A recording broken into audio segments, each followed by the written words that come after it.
So it's what, 7:45 in November 2020, and I'm here at a place called Krakadouw in South Africa. It's close to Clan William, and it's in the Cederberg, or just next to the Cederberg wilderness area, which is a World Heritage Site. So tomorrow I'm going to do a hike here. It's a very popular area for hikers. It's very rugged, a lot of sandstone, rock formations, beautiful setting actually. And it's probably going to be about a 10k hike. Probably will take me about 3-4 hours. Don't know yet, I've never done it before. So tonight I'm just going to chill, have a nice braai and see what tomorrow brings. So today is hiking day. That's a little cottage behind me. Last night was fantastic. It's really dark out here. The little cottage is surrounded by mountains, and there's no artificial light, so you can see the stars very nicely. Owl started hooting from the mountainside somewhere, just adding to the magic of this place. So yeah, let's see what this hike is all about. It's probably about 10 k's, I think. I'm going to take it real slow, easy, just absorb and enjoy the surroundings.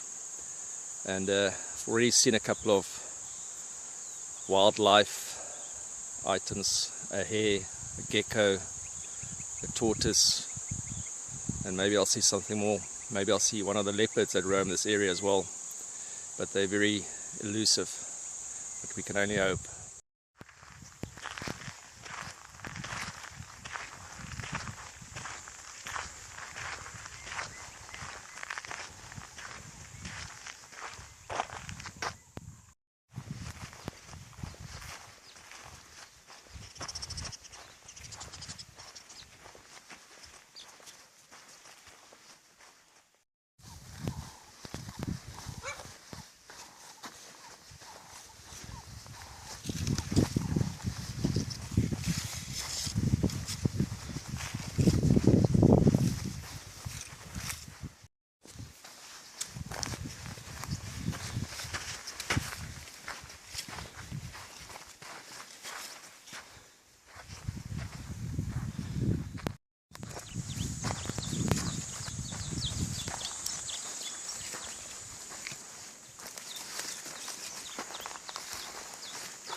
So I'm going straight on.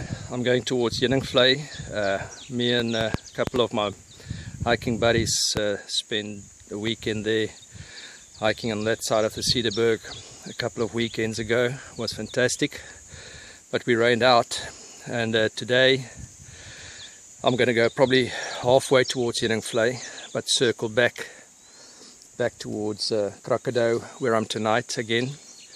The Pakhuis Pass is another route that we can take, but I'll probably come down that side instead of going towards that side on this hike. Today is luckily it's not rainy, but it's got a couple of clouds hanging around, which is quite nice to keep it cool. But I think they're going to burn away pretty soon, and then it's going to heat up quite a lot, probably to about close to 30 degrees Celsius. But let's see. And yeah, some marker stones just showing us the way, but apparently the baboons come and they upset them. They just throw them all over the place. So let's add another one. There we go. This one is still quite clear. We'll see what happens up further into the gorge. So the first inhabitants of this area, the San and the Khoi, they've thrived in this area. There's a very high density of rock paintings left by them, thousands of years old. Some say up to 30,000 are the oldest. In this area it's about 8,000, I think 8,000 years are the oldest ones discovered. And there are lots of caves around, all little places to hide out, sleep and make a living. And with this little river running down the gorge, it's probably ideal for getting water as well. So, funny story, many moons ago, more than a decade, I was doing the Camino de Santiago, in northern Spain, and the custom there is to get a hiking pole, as the old pilgrims did thousands of years ago. And I didn't want to buy one, didn't take one with, so I was just hoping to get one on the way. And I did actually. Just as I started, there was this perfectly weighted, beautiful, natural hiking stick, and I took it and I used it for the rest of the journey, for the rest of the pilgrimage, for about a month.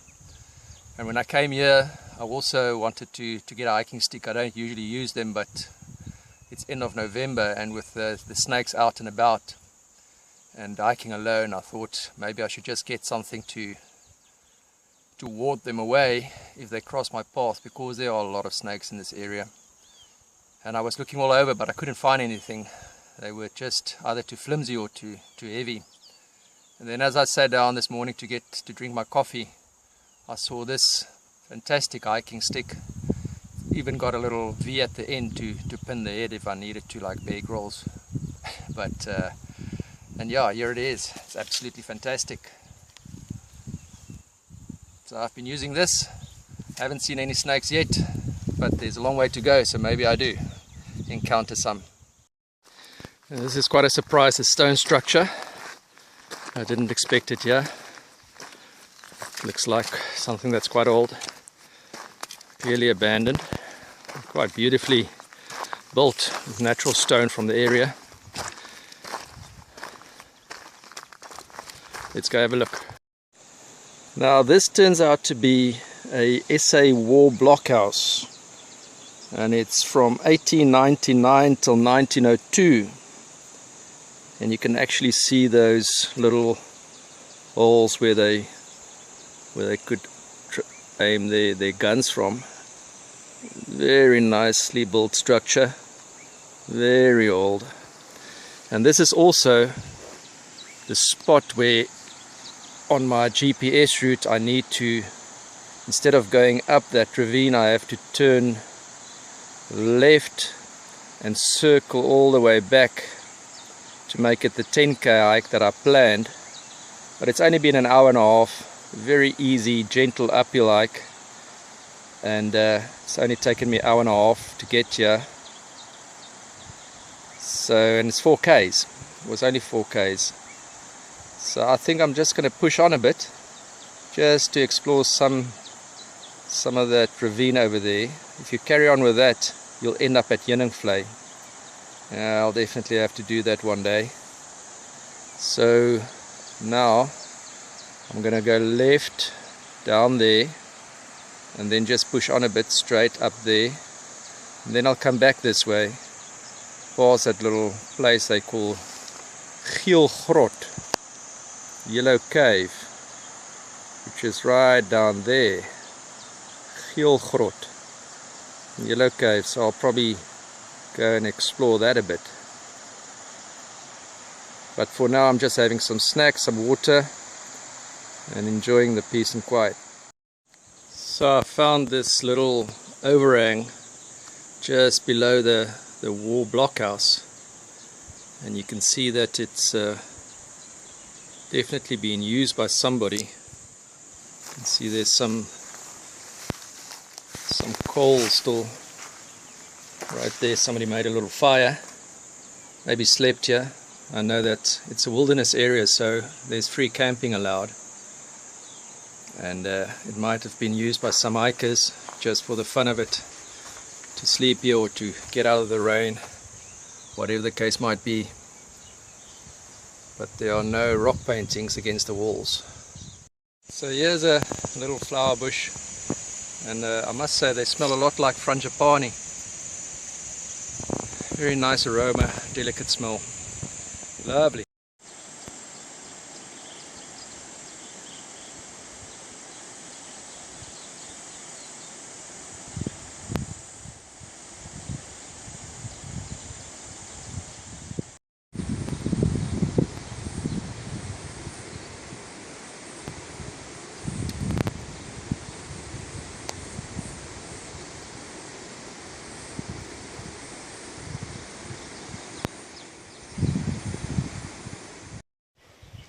Well, you know those ancient fight or flight reactions that you get. It's triggered somewhere deep in your gut. Well, I got one of those just a little while back. Not expecting anybody on this mountain. I saw this movement in my peripheral vision and heard this noise. And I knew it was kind of a big body moving around. And then around the corner came two youngsters, probably 12, 13 years old, with this big backpack, hiking down from the mountain. And I asked them, so where are you going? They said no, they're going back to Krakadouw. And I said, so did you sleep in the mountain? They said yes, they did. Overnight camping in the wilderness. First I thought they were on their own, but they were too young, and a little bit later I met up with the rest of the family, the mom, dad and the 8-year-old. And they spend the night at Vlei overnight hut in the mountain. And it was quite nice to have a chat with somebody. But otherwise there's nobody here. It's absolutely peaceful. And I'm going to start turning back now to complete the circuit. Done about 7 k's, about 3 hours. So yeah, I'm heading back to Krakadouw.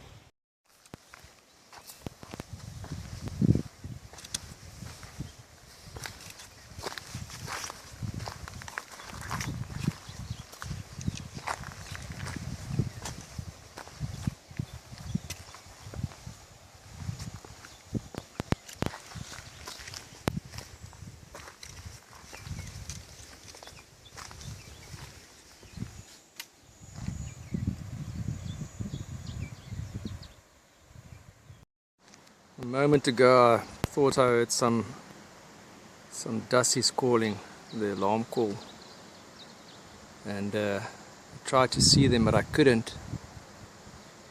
And then just now I saw them running around between those rocks there, but they're so well camouflaged that you can't even pick them up now. Anyway, that was nice.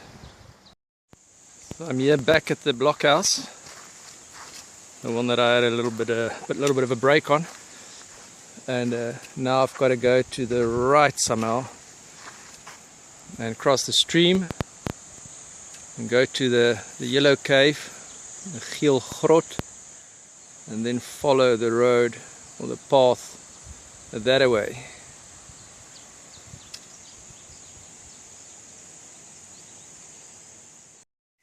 So I got to this overhang and this rocky outcrop, and there's this huge amount of black stuff, some black buildup. Not sure what it is. A lot of evidence of dussies around with their scat, you can see there, but I'm not sure what that is. I'll have to Google it. I got to this beautiful lookout point after it's getting a bit sweaty, but luckily there's still a lot of cloud cover, so it's not unbearable. There's a nice breeze coming in as well from the ravine down, and so I'm going to take a breather here, just sit down, have a snack, have some water, and then I'll head on out.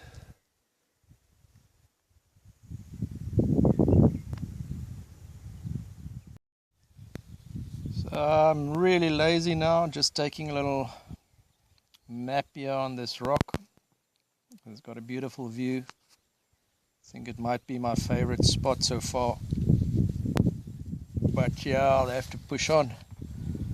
A couple of kilometers still to go before I get back to my cottage in Krakadouw. So yeah, let's go.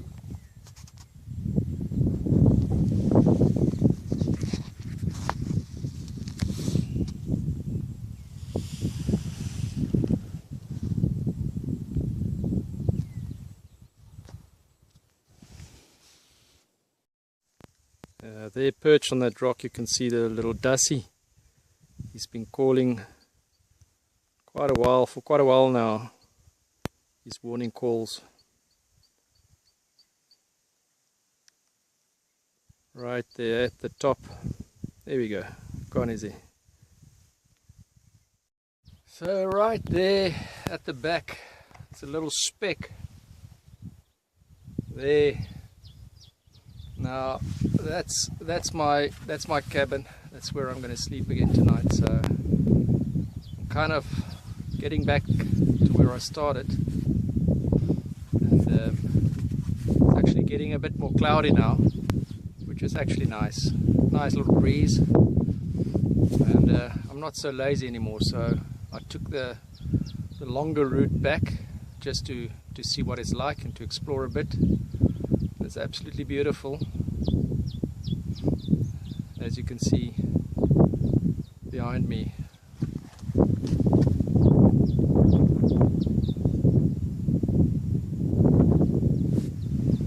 So it's probably an hour or so back, and then I'll go for a dip and a nice cold one. Just to put everything into relative terms, you can see this rock with all the little pebbles stuck inside it. So it must have, all these washed round little pebbles, this rock must have been in a molten state when it either gathered up all of these little pebbles long time ago, or somehow they just got into this layer of stone. I'm not an expert, so I'm not going to try and say exactly what happened, but it's still awesome to imagine how old this thing is, for the rock to have been in a state that it could actually gather up these little pebbles.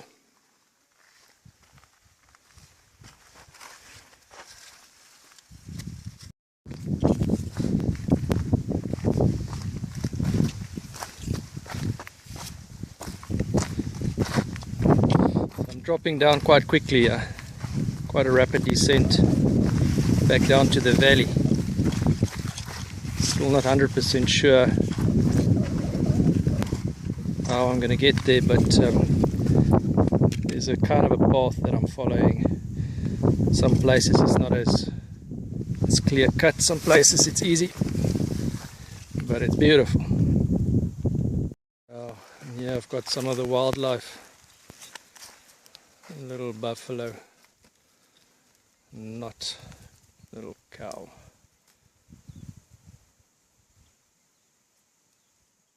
Well, that's it. I'm almost at the end of the hike, with the local wildlife still roaming.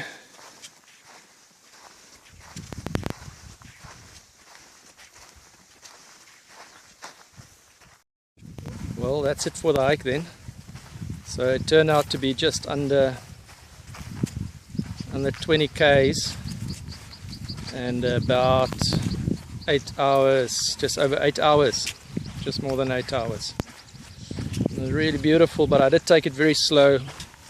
I did take a little nap and a whole bunch of snack and water breaks, so it could have been done much quicker, but it's so nice to be just out there in the wild. And it's been quite a good day weather-wise as well. Overcast, a little bit sweaty some spots, but not too hot, and that helps a lot. So it was really a great hike. And now I'm ready for a cold beer, and even go for a dip in the little swimming spot in the river. So I'm just walking down to the river. That's a little cottage, and like just 15 meters down you get to this little spot.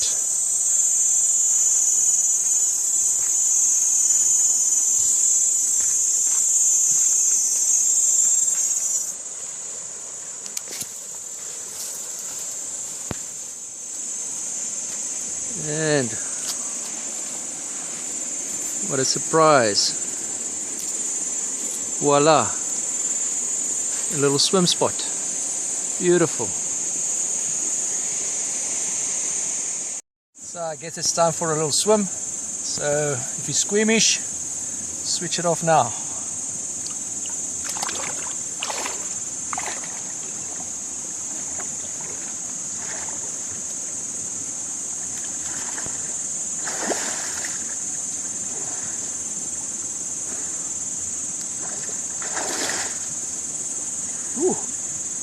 Very refreshing.